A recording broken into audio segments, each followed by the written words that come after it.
Assalamualaikum warahmatullahi wabarakatuh. Ketemu lagi dengan saya, Nifayar Pina, peserta pelatihan dasar dari instansi pemerintahan Kabupaten Pasaman Barat, Angkatan 1 Kelompok 4 tahun 2022. Pada pertemuan kali ini, saya akan membahas tentang isu yang dominan yang terjadi di tempat kerja saya di SD 07 Sungai Bremas, sesuai dengan materi yang di agenda 3 yaitu manajemen ASN dan smart ASN. Isu-isu strategis kontemporer negara Republik Indonesia. Mencari isu yang sedang booming di tempat kerja saya di SD 07 Sungai Bremas, yaitu bagaimana kita sebagai ASN menghadapi isu dan perubahan tersebut.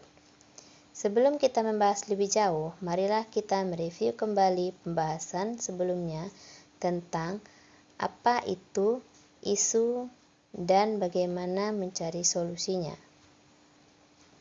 Yang pertama, isu kontemporer adalah suatu pokok persoalan yang terjadi pada masa sekarang atau menjadi trending topik pada saat ini dan bagaimana mencari solusi atau pemecahan masalahnya yang sesuai pada masa sekarang. Isu-isu yang saya temukan di SDN 07 Sungai Bremas antara lain, yang pertama, kurangnya minat belajar anak pasca pandemi. Yang kedua, rendahnya kesadaran siswa-siswi dalam menjaga kebersihan lingkungan sekolah. Yang ketiga, meningkatnya kasus bullying di sekolah. Bullying di sekolah dasar tidak disadari beberapa siswa-siswi akibat apa yang akan ditimbulkannya. Karena perilaku bullying sangat besar dan berpotensi merusak mental korban.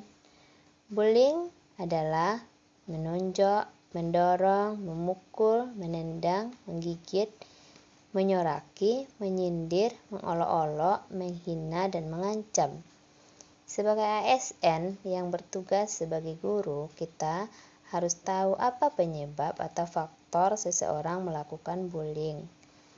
Di antaranya, adanya masalah pribadi, pernah menjadi korban bullying, merasa iri terhadap seseorang, kurangnya rasa empati, mencari perhatian, kesulitan mengendalikan emosi, gangguan tidur, masalah psikologi. Nah, sebagai seorang guru, apa yang harus kita lakukan ketika seorang anak memberitahu kita bahwa dia dibully atau dilecehkan? Yang pertama, tanggapi kejadian itu dengan serius.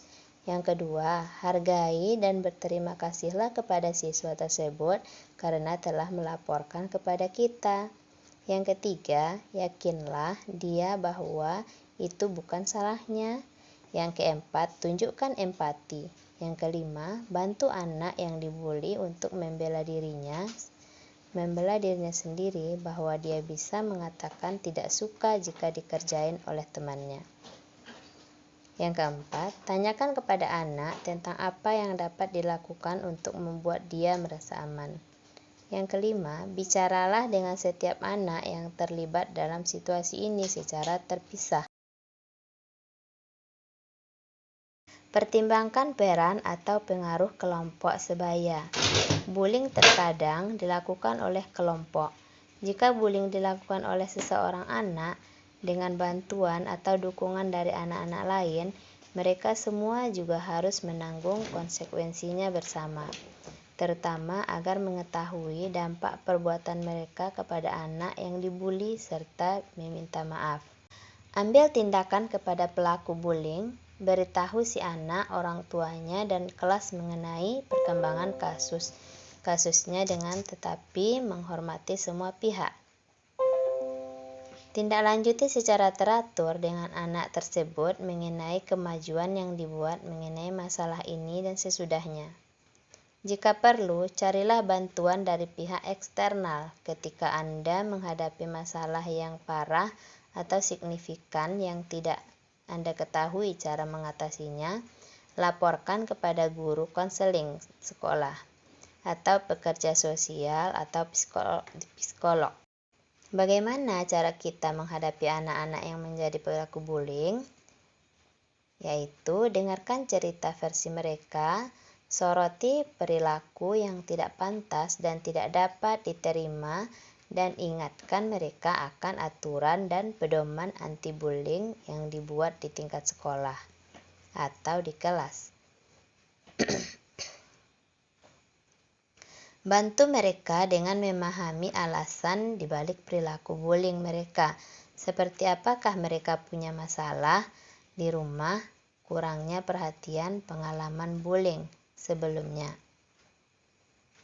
Tunjukkan empati dan kasih sayang dengan membagikan perasaan anak yang dibully. Terapkan konsekuensi tertentu untuk membantu mereka belajar dari situasi ini. Konsekuensi yang diberikan akan berhubungan dengan kesalahan mereka. Tetap menghormati anak sebagai pelaku, masuk akal dan logis, serta dapat diterima untuk mengajarkan anak agar berperilaku lebih baik.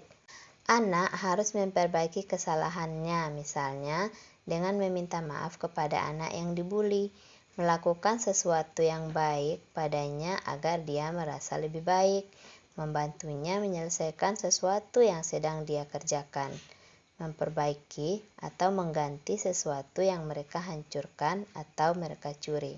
Menghargai dan mengenali segala perubahan perilaku yang positif, termasuk mengakui kesalahan. Jelas bagi kita bahwa untuk menerima hak di kelas atau di sekolah, mereka harus mematuhi peraturan. Hak tersebut misalnya untuk berpartisipasi dalam acara sekolah, bergabung dalam ekskul, perjalanan studi tour,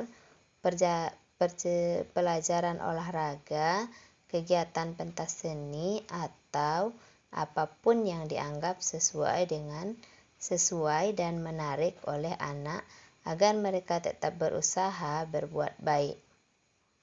Bicaralah kepada orang tua mereka dan saling menyetujui rencana agar berbuat baik. Di dalam kelas saya, apa yang dapat saya lakukan untuk mencegah atau mengurangi bullying dan kekerasan pada teman sebaya? Yang pertama, mendidik diri sendiri tentang bullying dan kekerasan antar sebaya dengan membaca dan berbagi konten informasi dengan sesama rekan guru. Yang kedua, membangun pedoman yang tegas dan jelas terhadap bullying, serta buat kesepakatan dengan siswa Anda tentang konsekuensi dari bullying secara partisipatif dengan mereka, alih-alih memberikan hukuman. Yang ketiga, ciptakan suasana yang hangat, hubungan yang saling mendukung, iklim positif, dan pelibatan semua siswa di ruang kelas Anda. Yang keempat, perhatikan anak-anak yang lebih rentan terhadap bullying, termasuk anak-anak yang baru atau pindahan, anak-anak yang secara fisik lebih lemah, anak-anak dengan disabilitas, atau anak-anak yang sering mengeluh karena dibully oleh orang lain. Yang kelima, beri mereka dorongan kepada anak yang lebih rentan terhadap bullying untuk berinteraksi secara lebih aktif dan ingatkan teman-temannya untuk membantu ia agar dapat melakukannya dengan baik. Yang keenam, libatkan siswa untuk bermain peran atau role play mengenai situasi bullying dan cara mengatasi masalah ini. Rencanakan bersama mereka cara melawan bullying dan penindasannya. Yakinkan siswa Anda bahwa Anda bersedia membantu mereka jika dan ketika mereka dibully. Berikan bantuan dan perlindungan yang memadai kepada siswa yang dibully. Pastikan bahwa pelaku bully tidak mengancam lagi. Apa yang harus saya lakukan jika saya menyaksikan kejadian bullying? Tanggapi segera dengan melepaskan atau memisahkan anak-anak dari satu sama lain. Pastikan semua orang tetap aman. jika diperlukan permintaan guru lain untuk membantu Anda. Tetap tenang dan yakinkan anak-anak bahwa masalah ini sudah terkendali. Tunjukkan perilaku tidak agresif yang tegas tanpa membuat pelaku terluka.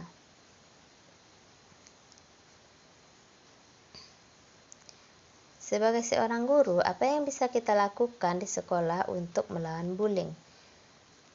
Yang pertama yaitu tingkatkan kesadaran di antara anak-anak. Yang kedua, tekanlah perilaku yang baik, empati, dan capaian prestasi bersama di sekolah. Latihan guru dan staf sekolah tentang bagaimana mengatasi bullying. Libatkan orang tua dan siswa dalam meningkatkan kesadaran dan cara mengambil tindakan yang disepakati oleh siswa. Selanjutnya, saya akan membahas tentang teknis USG, yaitu urgensi, seriousness, growth. Urgensi, seberapa mendesak itu tersebut perlu dibahas. Sementara seriousness, seberapa serius isu tersebut perlu dibahas dikaitkan dengan akibat yang ditimbulkan dengan penundaan pemecahan masalah. Growth adalah seberapa kemungkinan isu tersebut menjadi berkembang dikaitkan kemungkinan masalah penyebab isu. Teknik-teknik analisis isu.